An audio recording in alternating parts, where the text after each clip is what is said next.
Namaskar and welcome. Myself Dhruvika Kanabar from Shri A.K. Doshi Mahila College, Jamnagar, presenting the lecture of Financial Management, Nanakiya Sanchalan, TY Semester 6, Unit 1, Karyashil Mudi અને કાર્યશીલ મૂડીનું સંચાલન, working capital and working capital management. Unit 1 જે છે એ બે પાર્ટમાં divide થયેલું છે. એમાં આપણે first part complete કરી લીધા પછી સેકન્ડ પાર્ટ જે છે વર્કિંગ કેપિટલ મેનેજમેન્ટ, કાર્યશીલ મૂડીનું સંચાલન, એની શરૂઆત કરી હતી. એમાં આપણે વર્કિંગ કેપિટલ મેનેજમેન્ટ, કાર્યશીલ મૂડી સંચાલનનો ખ્યાલ અને એનું મહત્ત્વ એના વિશે વાત કરી. હવે આપણે કાર્યશીલ મૂડી સંચાલન કામગીરીના તબક્કાઓ વિશે વાત કરવાની છે. Stages of working capital management. Working capital મેનેજમેન્ટનું મહત્ત્વ શું છે એ આપણે જોયું, ઇમ્પોર્ટન્સ શું છે એ જોયું. એના પછી હવે એ કયા કયા તબક્કાઓ હોય છે સંચાલનના.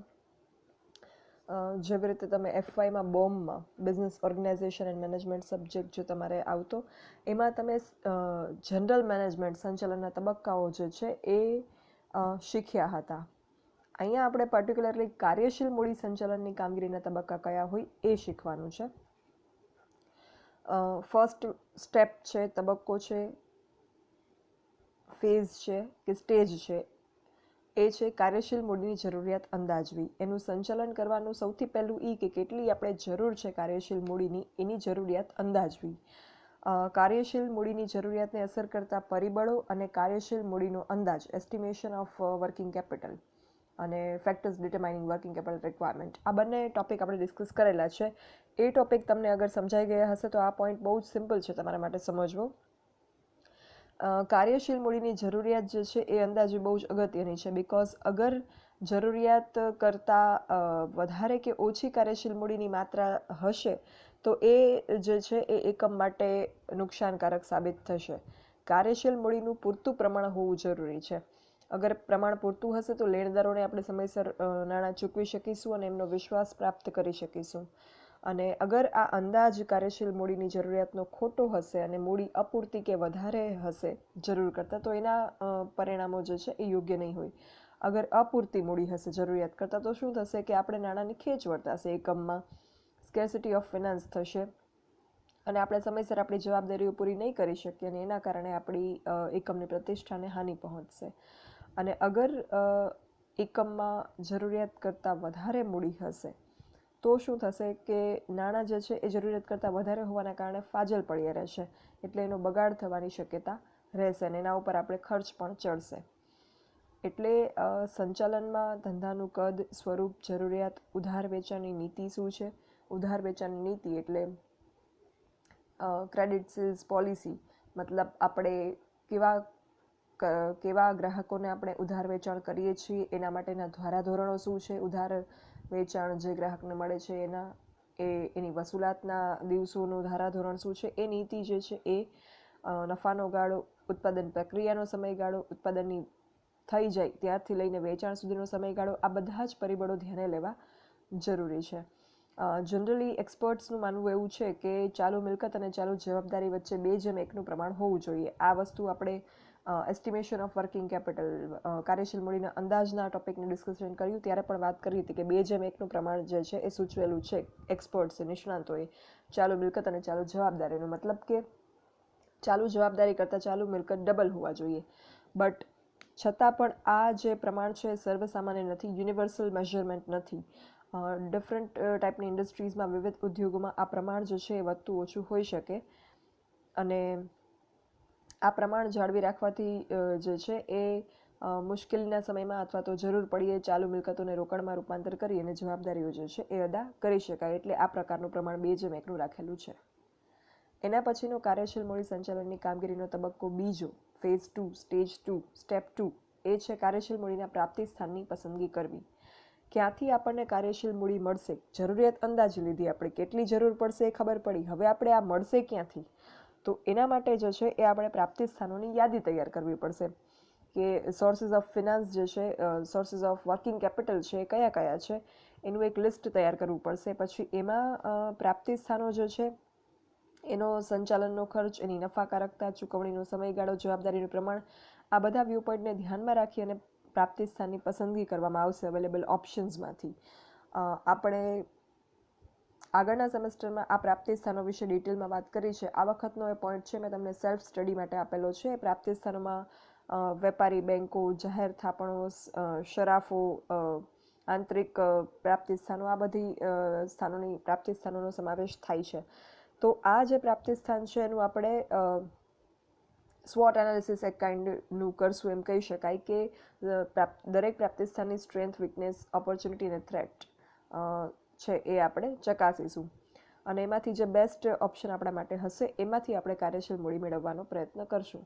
જેમ કે વેપારી બેંક છે તો એના મારફતે અગર આપણે કાર્યશીલ મૂડી જોઈતી હોય તો લોન છે, કેશ ક્રેડિટ છે, બેંક ઓવરડ્રાફ્ટ છે, હુંડી વટાવીને કાર્યશીલ મૂડીની મુદ્દતી લોન લઈને કે નિકાસ માટેની શાખ જે છે એ લઈ અને ધિરાણ મેળવી શકાય. પછી જાહેર થાપણો દ્વારા પણ વિશાળ પ્રમાણમાં શાખ જે છે એ કાર્યશીલ મૂડી જે છે એ મેળવી શકાય. સહકારી બેંક છે, શરાફ છે, શાહુકારો છે, એમની પાસેથી પણ મળી શકે ધિરાણ અને એકમના આંતરિક સાધનો કે જેમાં ઘસારાની જોગવાઈ, નફાનું પુનઃરોકાણ અને અનામતોનો સમાવેશ થાય છે, એમાંથી પણ કાર્યશીલ મૂડી પ્રાપ્ત થઈ શકે. તો આ કોઈ પણ પ્રાપ્તિ સ્થાન જે છે એમાં એનું પસંદગી કરી શકાય, પણ એના માટે વ્યાજનો દર શું રહે છે ધિરાણ ઉપર, લાંબા ગાળાની અસરો કેવી પડશે, મૂડી માળખાનું સંયોજન કેવું છે. મૂડી માળખું એટલે કેપિટલ સ્ટ્રક્ચર. કેપિટલ સ્ટ્રક્ચરમાં તમે કયા કયા સોર્સિસમાંથી કેપિટલ એક્વાયર કરો છો, મૂડી મેળવો છો, એનો સમાવેશ થાય. તો આ સ્ટ્રક્ચર એ ટાઈપનું હોવું જોઈએ કે કોઈ એક પ્રકારે કેપિટલ જે છે એ વધારે ના હોવી જોઈએ. એ બેલેન્સ એ પ્રકારનું હોવું જોઈએ કે આપણે એ કેપિટલ પાછળ થતો ખર્ચ, એ ચૂકવણીમાં આવતી સરળતા, આ બધા વ્યૂ પોઈન્ટને ધ્યાનમાં રાખવા જોઈએ. તો આ મૂડી માળખાનું જે સંયોજન છે, કોમ્બિનેશન ઓફ કેપિટલ સ્ટ્રક્ચર, એને ધ્યાનમાં રાખવું પડે, વ્યાજનો દર ધ્યાનમાં રાખવો પડે, લાંબા ગાળાની અસરો એની ધ્યાનમાં રાખવી પડે અને વર્તમાનની જરૂરિયાતને ધ્યાનમાં રાખી અને આ પ્રાપ્તિ સ્થાન જે છે એની પસંદગી કરી શકાય.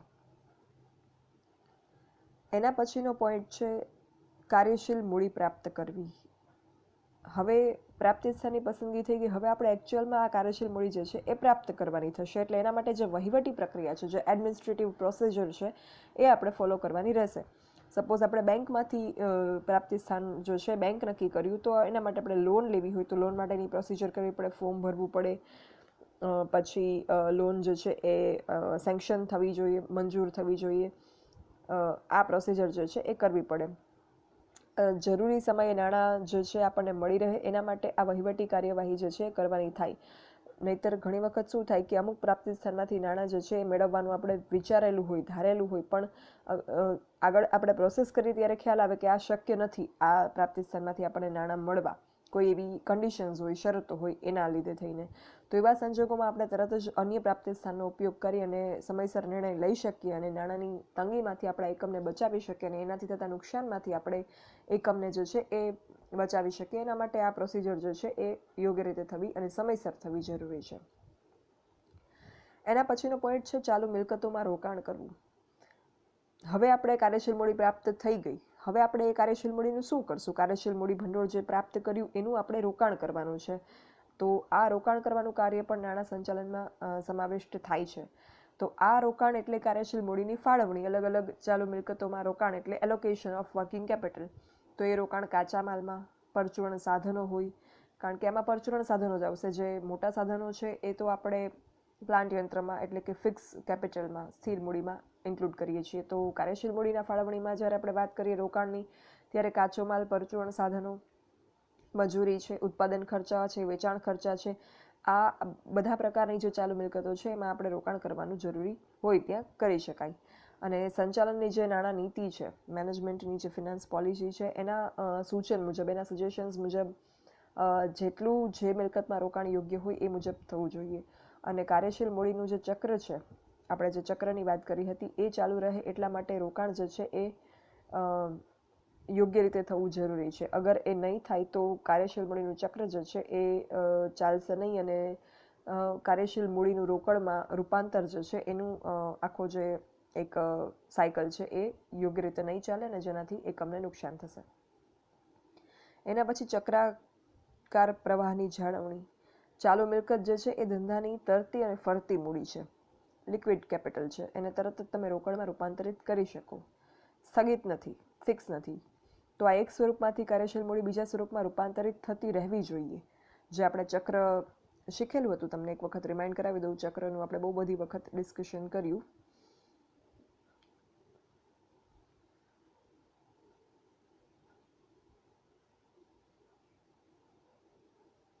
આ જે ચક્ર છે તો એ ચક્ર જે છે એ સતત ચાલતું રહેવું જોઈએ.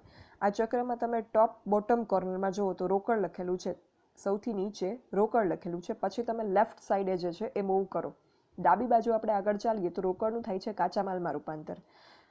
એટલે કાચા માલમાં રોકાયેલી જે કાર્યશીલ મૂડી છે એ થોડા સમયમાં રૂપાંતરિત થઈ અને ઉત્પાદન પ્રક્રિયામાં આવે એટલે અર્ધ તૈયાર માલમાં આવે. એનું રૂપાંતર કાચા માલમાંથી અર્ધ તૈયાર માલમાં થશે, પછી તૈયાર માલમાં થશે, પછી વેચાણમાં થશે, અને પછી રોકડ વેચાણ હશે તો રોકડમાં થશે, અને ઉધાર વેચાણ હશે તો દેવાદારોમાં થશે, લેણી હુંડીમાં થશે. તો આ પ્રવાહ જે છે એ સતત ચાલુ રહેવો જોઈએ, તો જ સંચાલકીય ધ્યેયો સિદ્ધ થાય અને આપણી નફાકારકતા જળવાઈ રહે. કારણ કે બિઝનેસ આપણો જે પ્રોડક્શન પ્રોસેસ છે, ઉત્પાદન પ્રક્રિયા છે, એ ચાલશે તો જ આપણી પ્રોફિટેબિલિટી જળવાઈ રહેશે, નફાકારકતા જળવાઈ રહેશે. એટલા માટે થઈને આ કાર્યશીલ મૂડીનું રૂપાંતર જે છે એ જળવાવું જોઈએ. તો નાણાં સંચાલને આ પણ દેખરેખ રાખવાની રહે છે કે ચક્રાકાર પ્રવાહ જે છે એની જાળવણી થાય. એના પછીનો પોઈન્ટ છે ચાલુ જવાબદારીઓ ચૂકવવી. ચાલુ મિલકતની સાથે કાર્યશીલ મૂડીનું ઘટક છે ચાલુ જવાબદારીઓ. તો આ ચક્રાકાર પ્રવાહ જે છે એ ચાલશે એટલે આપણે આપણી કાર્યશીલ મૂડીનું પુનઃ રોકડમાં રૂપાંતર થશે. Again our working capital will be converted into cash. આ કેશનું આપણે શું કરશું? તો એ કેશ જે છે એ આપણો નફો છે, તો એ નફાનું આપણે ધંધામાં પુનઃરોકાણ કરીશું. એ નફામાંથી આપણા ખર્ચાઓ જે છે એ ચૂકવીશું અને આપણી જવાબદારીઓ ચૂકવીશું.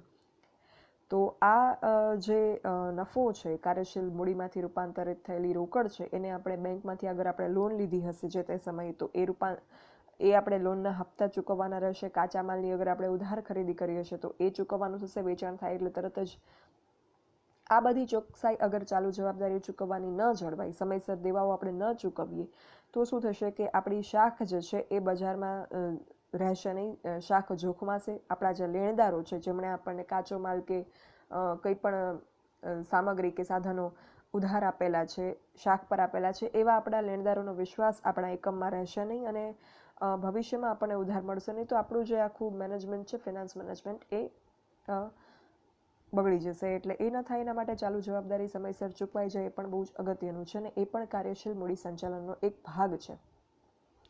લાસ્ટ પોઈન્ટ છે નફાકારકતાના ધોરણો જાળવી પુનઃરોકાણ કરવું.